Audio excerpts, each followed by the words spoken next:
I love the way the First Gen Lounge makes me feel. Because it creates a space where I belong. Where we're able to create community. The fact that it's a community. It's a safe place. It also gives me a place to understand different perspectives. The stories of these individuals prescribe transformational perspective. I receive encouragement, enlightenment, empowerment. And also serve as a catalyst to just keep going. Where we're able to be our true selves. I'm allowed to be an unapologetic first gen. And above all else, tell our story. And every episode is unique. I love it. I'm your host, Dr. Eve, and I'd like to welcome you to the First Gen Lounge. All right, good people. You already know what I'm going to say. Okay, what am I going to say? Just say it to yourself in the car, wherever you are. It's your favorite day of the week. Okay, you picking at me by now. That's fine. I'm going to change it up. I'm going to change it up soon.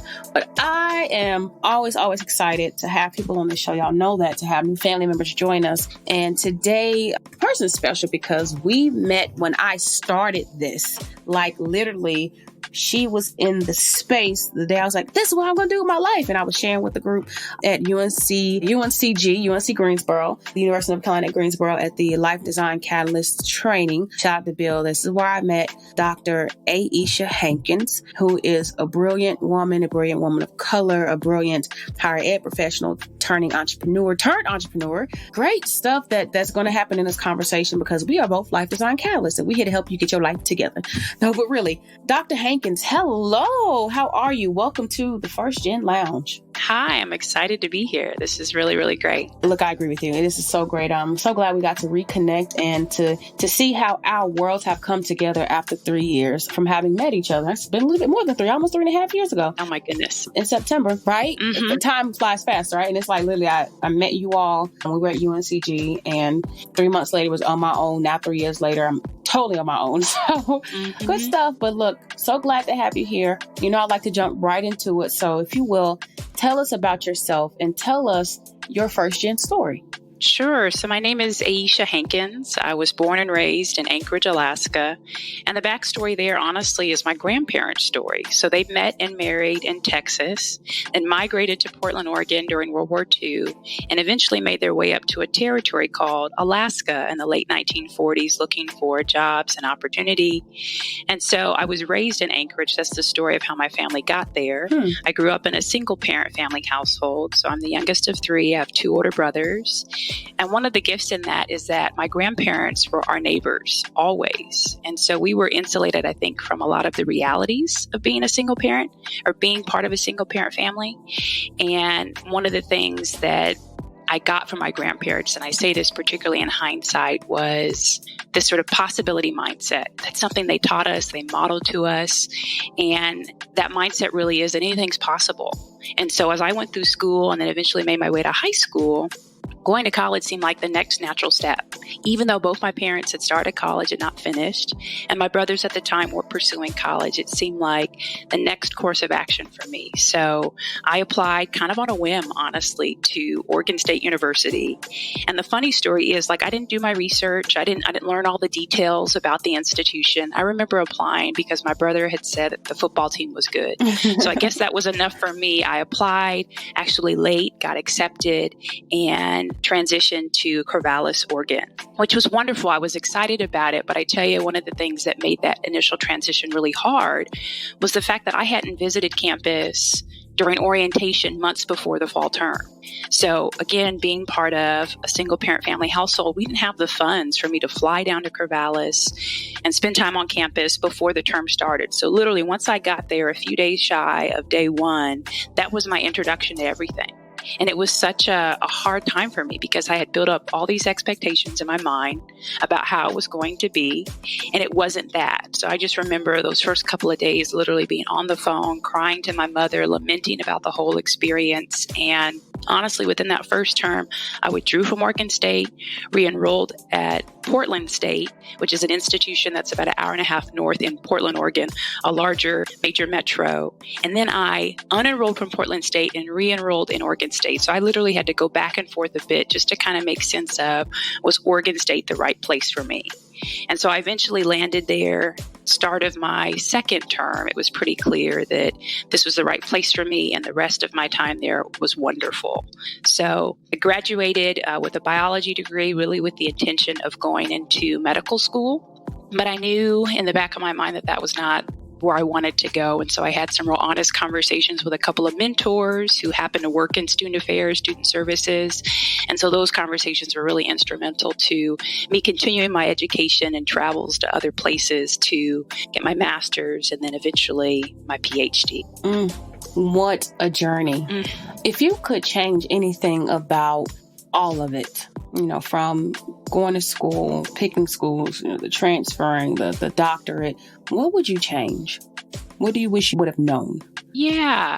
Well, I'm definitely a believer that nothing is wasted, right? That it's all a learning experience. But I would say I wish that there had been more models and examples for me in high school to sort of point me in the right direction in terms of the college application process, even just navigating the emotions of it. So when you are leaving home for the first time, that's a very significant thing. So coming from Anchorage, Alaska, moving to Corvallis, Oregon, that's a huge jump. And so there were a lot of just unforeseen emotions and experiences that came with that. So I wish in my high school experience, or maybe just even in my own personal life, I had more role models. I think that's something that a lot of first gens probably can relate to, that you're needing people to guide and direct you because you don't have necessarily those examples in your immediate circle or nuclear family. I like that a lot because, we have to, as first gens, step up and to be responsible. So even in what you're doing now, and which we'll talk about, in some of your work, to be the example,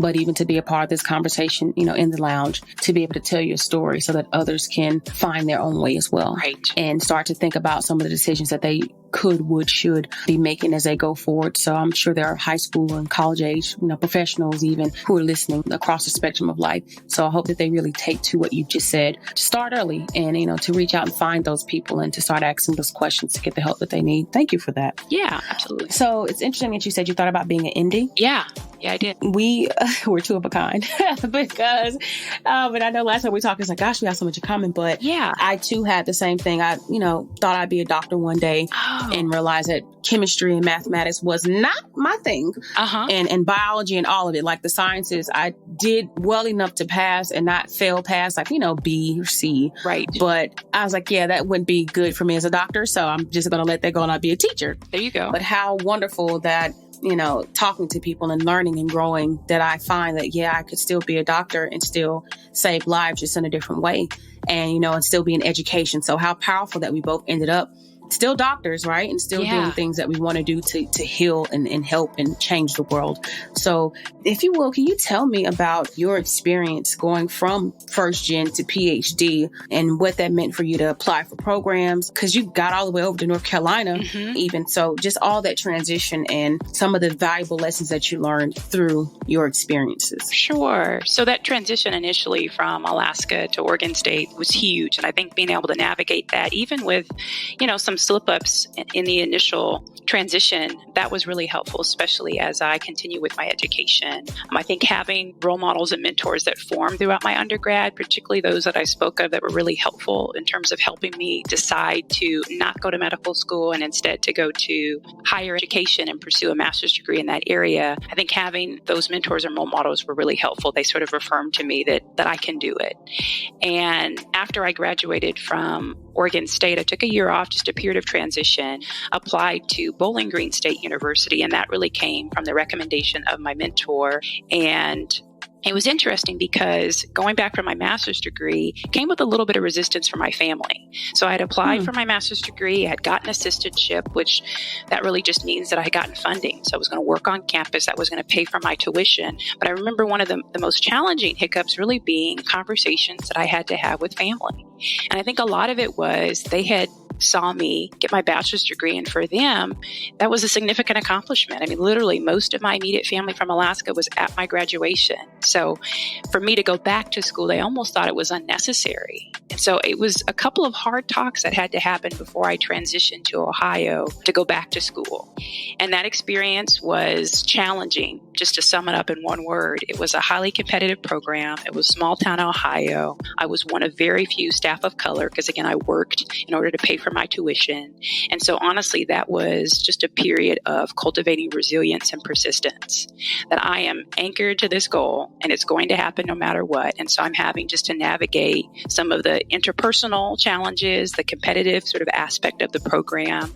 And even though I was there for 2 years, which seems like a significant amount of time, I really didn't develop those mentorship relationships with faculty and other staff on campus. And so that was certainly a hole that I had, but I was very much so tied to that goal. And part of it was, I knew I didn't want to go into medicine. I knew I wanted to work in higher education. So I was incredibly excited about, okay, I'm headed in the right direction. This is the work that I want to do.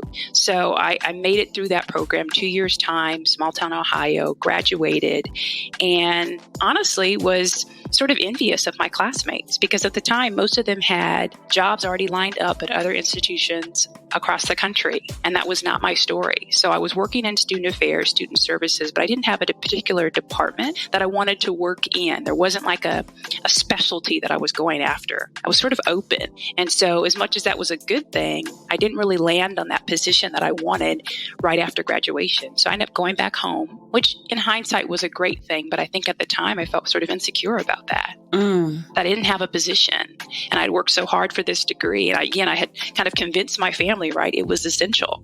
And so went back home, certainly spent some time with family and eventually found a position actually in the area of assessment, working at the University of Alaska, Anchorage. And again, nothing's wasted and everything in that case worked out the way that it should, and that I had a lot of freedom in that position to explore. And by that, I mean to work with different departments. I taught some, I audited classes. That was just a personal interest of mine.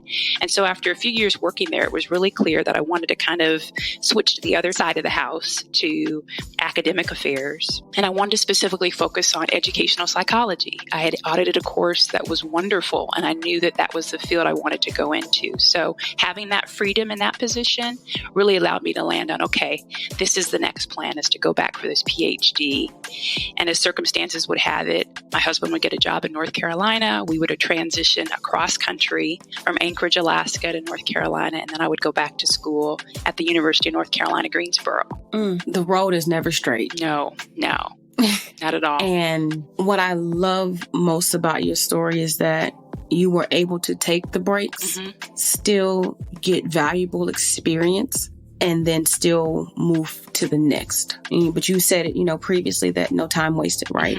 And so for you to still have landed on your feet is the promise of, one, your tenacity. I definitely say that because some people would just be like, I'm throwing in the towel. Forget it. I'm not doing it. I'm over it. But then for you to also keep your mind and your heart open to the possibilities, and then to see the opportunity by being able to come to North Carolina with your husband. And that's the other thing. It's interesting that you're married and that helped shape your experience, because a number of people are, single still, and they're just like, well, what to do? But in that partnership, there was still the benefit for you to say, hey, we're a team. I try to talk about it as much as I can because being married is very essential to even my first gen experience, being a professional, being an entrepreneur. And though we're both first gen, which I believe, and if it's okay for me to say your husband is too, to work as a team to help each other to get ahead and to see different than what you may have had. Like I said, growing up, what kind of life do we want for ourselves and how can we create that? Oh, yeah. So thank you for sharing those elements of who you are and how you got to where you got, but also that you kept going and you are Dr. Hankins. Hey. I know, right? Hey, because that's so significant. Because I tell people, like, we're here and we're out here and we're doing the thing. And you can believe in what you see. And then for you to be, because I was so amazed. But I was like, oh my God, a Black person from Alaska, what? I know, right? Yeah, but for you to be the example for those who are, close to home, who are still of color and, in a place that's still very white. I'll just say that. And that's just awesome. So yeah, I love that so much about it, about you and about your story. So kind of thinking, forward, you're so very welcome. So welcome. Kind of thinking forward, again, the similarity, both of us, higher ed, doing the entrepreneurial thing. I still blame Bill for my entrepreneurship. Oh, yeah. Yep. He was instrumental, and no doubt. Very instrumental. And it's like, are you setting us up, Bill? But I say that because having been a part of the Life Design Catalyst training, it really woke up something in me that I didn't even know was there. And in a way that felt like if I didn't start doing something and being a part of the larger world and making an impact, that I was wasting my life. I was thinking so small about, what I was doing and how I was doing it, because it's kind of the bubble that I knew. And again, first gen, my thing was job security and not thinking that job security actually meant more being an entrepreneur. So, mentioning that because I want to know now about your work, what you're doing, and especially, moving into entrepreneurship, and how has your academic background shaped what you're doing? Because mine very much so did, but we'll talk about that later. Yeah, so much so. So just to kind of set up what I'm doing and then make the connection to how it's tied into my work in higher ed. So I'm an educator-entrepreneur living and working in Portland, Oregon. And my business is focused on helping women understand the influential role their self-beliefs play in their success in life. And so helping them develop strategies and tools to develop the positive self-beliefs to support the achievement of their goals. So that really is the crux of my business. And I would say that my background in higher education and specifically teaching and training has directly related to it. So I have always taught. Adjuncting has always been a theme, and being in the classroom is still a passion of mine. But in addition to that, as I mentioned earlier about working at the University of Alaska, Anchorage, so I was in the area of assessment, so really helping to provide kind of professional development to the respective departments within the division, helping them understand the assessment process, et cetera. And so that was a training role, really. And so it's that teaching and training background that I have found to be so instrumental, because the nature of my work is doing the same, providing workshops, strategizing with women on how to achieve their goals. And so having those interpersonal skills, public speaking skills, the ability to convey complex subjects in a way that's easy to understand and actionable, it's been really, really valuable. And so I could see how all of those experiences were sort of preparing me for today. I think at the time, there was some lamenting because I quickly knew when I was in the assessment role that this wasn't the work for me, but there were so many other kind of sub skills within that position that I was carrying with me forward to the work that I'm currently doing now. Did you have somebody help you to identify those skills, or were they just things that kept coming up that you were like, this works, this is good? Yep. I think it was a lot of, and I'll make a connection to Bill and some of the work that we did together at the University of North Carolina, Greensboro. So it was a week-long training we were both part of, focused on really helping students understand their meaningful work and even kind of explore who they are, what skill sets they have, what their interests are, et cetera. And so it was going through that process like 4 times over, because I attended the workshop 4 times, and a lot of just personal reflection to make sense of, okay, what are my skills? What are the things that I'm not only interested in, but honestly good at? And how might that translate into a position? And for so long, I was so laser focused on the full-time tenure track faculty position that I couldn't even see anything beyond that. So it took me going to that training 4 times to really get the courage, give myself the permission, even the space to consider something different. And once I did that, it was pretty clear that, you have the skills, Ayeesha. You're capable of doing this. Yeah, there's some learning gaps, but you have what you need to do this work. Look, we should just make this all about Bill's. This is Bill's show. I'm kidding. But it's to say the same thing, that until you are aware, and you don't know what you don't know. That's probably the better way to say it. Right. And I say personal development is the key to one's success quite often, because just as you said, until you know yourself, you don't know where you're going. You may be kind of figuring things out or just doing something to survive, but you don't really get the fullness of your potential until you chime in. And by chiming in, both of us, and going through this work of, this deep internal work of knowing who we are and what we find as meaningful in the world and how to do that. I like how we've been able to take education and then turn it into entrepreneurship in a meaningful way. Yeah. Like yourself, I was really stuck in, again, the same path. I have job security, and if I can become a dean, I can at least make $100,000, and I can do this and I can do that. And Bill has something doing our training where I met you, that you're always going to be limited when you work for somebody else. And I laughed. Oh, okay, all right, yeah. But then you think about it, if they're going to pay you $100,000, they're going to pay you $100,000. But as an entrepreneur, I can pay pay myself as much as I want. Yep. Contingent that the work has to align. And, like yourself, I was afraid of doing something different outside of what was expected of me with this higher ed degree. Yep. Because it's off the beaten path and what are you doing? And that's not what you went to school for. Right. But I'm now using all of my degrees, every last one of them. And it feels really good. So entrepreneurship gives you creativity, especially as educators and higher education professionals, to tap into all of your education, your skills, your networks, and to really let your light shine. So I'm glad that you've been able to do that. Yeah. And you saw something different, with there was, like you said, the assessment and the training. You have those skills to make your business better from the jump. And I think that's something that we shouldn't take for granted. So very cool. I really love talking to you, especially just being able to reflect because we're in such a similar space. Right. And it's been significant how our work has shaped our work literally, but it's definitely shaping our future and going to impact education even in a really big way. Yeah. I feel like I should jump in and just add one other thing. So thinking back on, your question around, well, how did you know that those skills that you developed from those prior positions were going to serve you well in your business? I think another thing that was super incredibly instrumental was having people that I respected and saw as credible basically tell me that you can do this, right? I see this in you.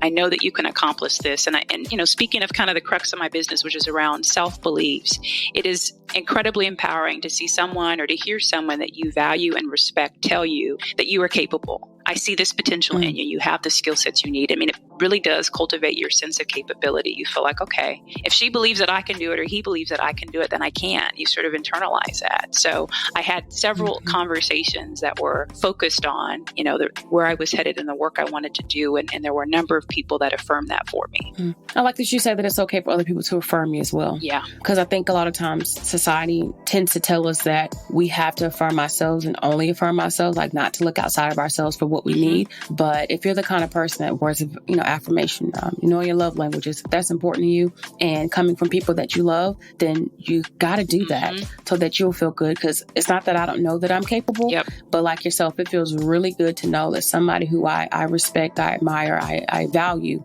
has good things to say about me as well, because that gives me the extra boost. So, to those of you who are listening, do what works for you.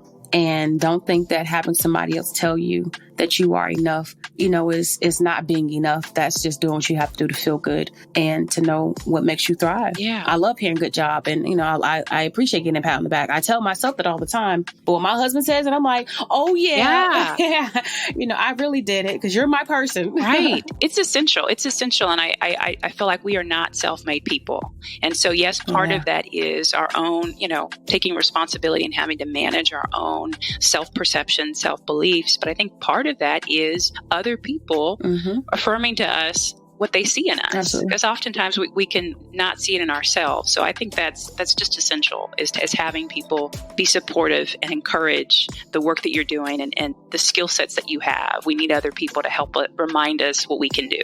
Absolutely. I couldn't agree with you more. So as you've moved into entrepreneurship, what are some of the things that you've learned so far that you think would be helpful for other people to know who are considering entrepreneurship themselves? Gosh, there's so much. So I'm in it right now. But I would say that for me, what prompted the major move was really a decision. And that decision was a long time coming. It was based on some of the things we've talked about. So prior trainings, having conversations with models and mentors, sitting with myself and being really authentic with the work I wanted to do.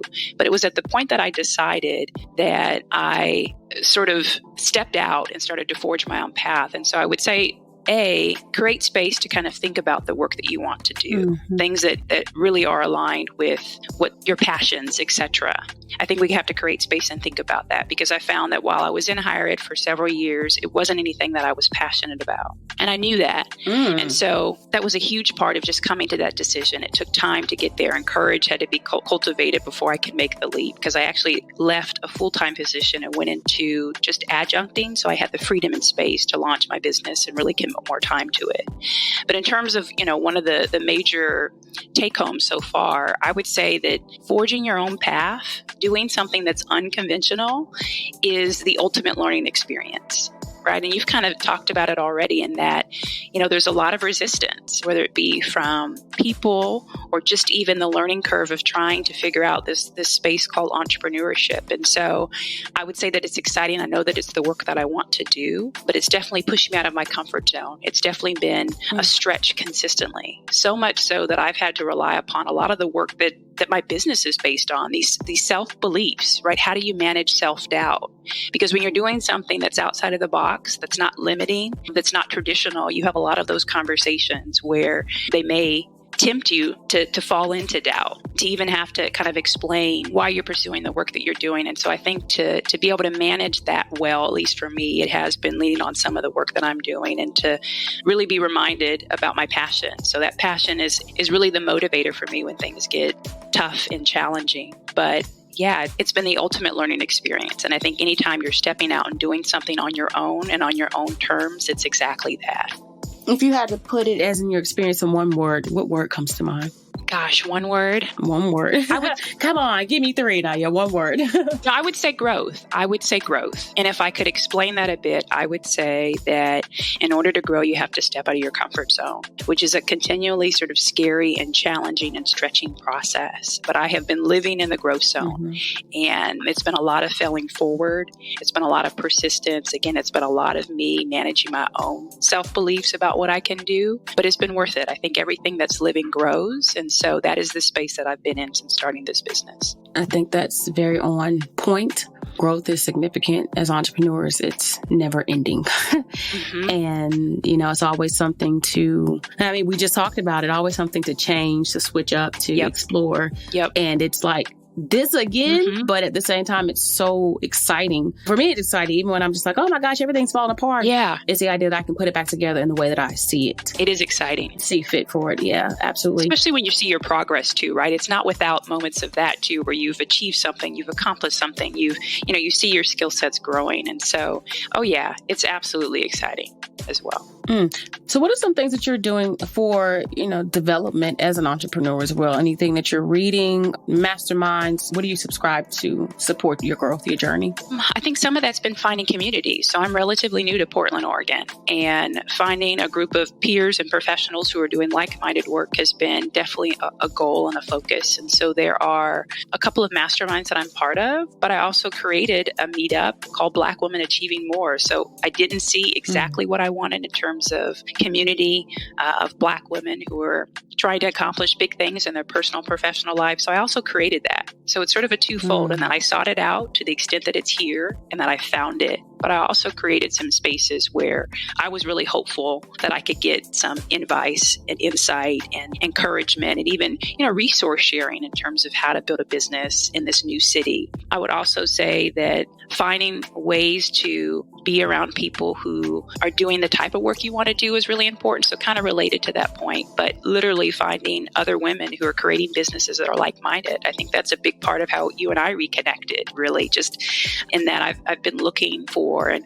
wanting to connect with people who are doing similar work, to learn from them, to learn with them, and to use them really as models and examples for me. And so I'm very intentional about not only, the meetups, masterminds that I'm a part of, but also professional development, workshops, seminars, trainings. I've gotten to the point where I've been seeking that out now, especially as I've identified, okay, these are skill sets that I want to gain. These are areas that I need to gain more competency around. So that's been really important. And always reading, always learning. I feel like there's a whole slew of books and resources that I'm taking in, a lot of which tie into my research. So dusting off that dissertation and all the literature that I've been reviewing or was reviewing during that time, a lot of that's kind of at my fingertips now in terms of working with people and wanting to share this information. So it's kind of a combination of who I spend my time around. I think there's a value in being intentional about that, but also what I'm consuming. I totally agree with you that the community aspect is probably the biggest piece to this entrepreneur journey. And more than just how it helps you move along professionally, it's what it does for you emotionally and mentally too. Because entrepreneurship can be so draining. And in a way that, draining, well, why are you doing it? It's just your mind is always on it. For some reason, you're just always thinking about it. Even when you're trying to not think about it, you're still thinking about it. But there's this piece to understanding why we are what we are. And that's, I'm going to put in in, air quotes, special, to want to go out and change the world in such a way that rather than aligning with somebody else, we do our own thing. Yeah. But that's how every great business corporation, legacy was ever formed. Somebody had an idea. They thought about what they wanted to do, how they wanted to impact the world, and they did it. Yep. And so I commend you for saying the community piece and building together. Yeah. Because people, and I don't think people know this, that entrepreneurs have one of the highest rates of mental health issues compared to non-entrepreneurs. Suicide rates are even high as well. And that's because entrepreneurship can be very lonely. Be very isolating. Absolutely. Absolutely. And then when you have ideas and people who aren't in the space don't understand what it means, something as simple as setting up your bank account, getting your LLC forms, your tax documents, your business licenses. Did the printer break down today? And so what is the backup plan then? Did the email send? Is the internet connection? Every little thing that some people just take for granted, going to work and having access to it. As entrepreneurs, we've always got to figure it out. And then the money thing and the accounting thing and hiring and firing, such big components to what we do. But so true. Yeah. But then it ends up being a thing to where then you're going through this most of the time by yourself because it's your business. And then you add to that having to be a wife or mom or, a caregiver to a parent or to a sister or something. So many things navigate to where sometimes it can just feel really heavy. Oh, yeah. So community is everything. You build your community and, we become a part of each other's community. And I have other entrepreneur friends who are, full-time in it that we talk at least once a week. Yep. Hey, what's going on? How are you? Let's jump on a Skype. Let's get on a call. Yeah. Let me know how you are. And my group I call them my entrepreneur besties, even when they're guys. I'm like, yeah, you're bestie today, but it's helped me to sustain, but it's also kept me encouraged. And then if one of us is, for lack of a better words, going through it, we're able to keep each other up and, encouraged. And don't forget, this is your dream. This is your baby. You can't let your baby die. So no, I think that's so true. Having other people that remind you, gosh, if she can do it, I can do it. Yes. People who can give you tools and strategies and, help navigate sometimes, like you said, just the mix of emotions that comes with entrepreneurship. I think that's huge. And I would say that's exactly what I've gotten from these spaces, in addition to some, kind of candid coaching I've received as well. A lot of it has been that camaraderie, that shared experience of me too. I'm right there with you. Hang in there, be resilient, keep going. Absolutely. I was there last year. You'll get here. All those conversations that really remind us that, okay, this is possible. Right. And then you find your new normal. Yeah. And so now it's kind of like, oh, that happens. Isn't that funny? Last year? Okay. Yeah. Yeah, absolutely. Because the normal I never thought I would leave higher ed.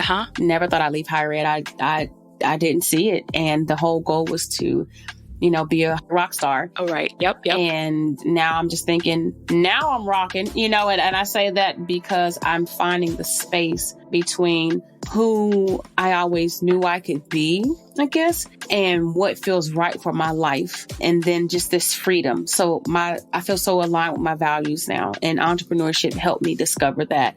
And I felt for a minute like I was cheating on higher ed. And how do I move out a semester? How do I go to working on a regular calendar year? How do I do these things? And I'm like, you're doing it. So, and this has been the thing that I have done professionally so far the longest, but it's because it's the thing that's right.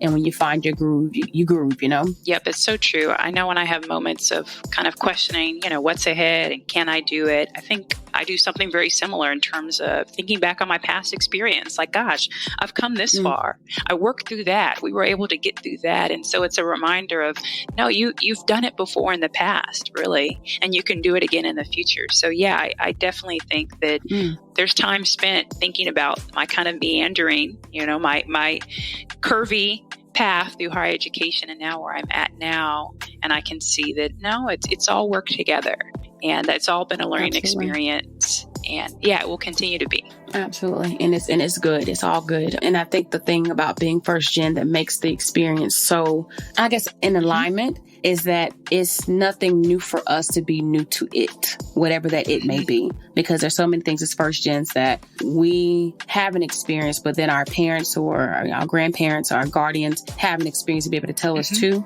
that this newness is nothing new to us. And so when we can embrace that, then we'll recognize, oh, well, I'll figure it out. Yeah. And so that's the kind of mind I have about everything now. Yep. It's like, oh, this is a challenge. Like I was talking to hubby last night about, how the whole hire thing and finding, work, more people to help, come onto the business, how stressful that can be sometimes. And he's always like, well, yeah, you got it. And I'm like, yeah, I've done it before. And so to normalize the uncertainty, but also again, how do I bring somebody into this space, and how do I hand off these things, and how do I do standard operating procedure, and how do I do this? Oh, well, there's Google, and then there's human resources, people I can ask. Yeah. And so jump in a mastermind, jump in a group, and figure it out. But I went to college and I got through that.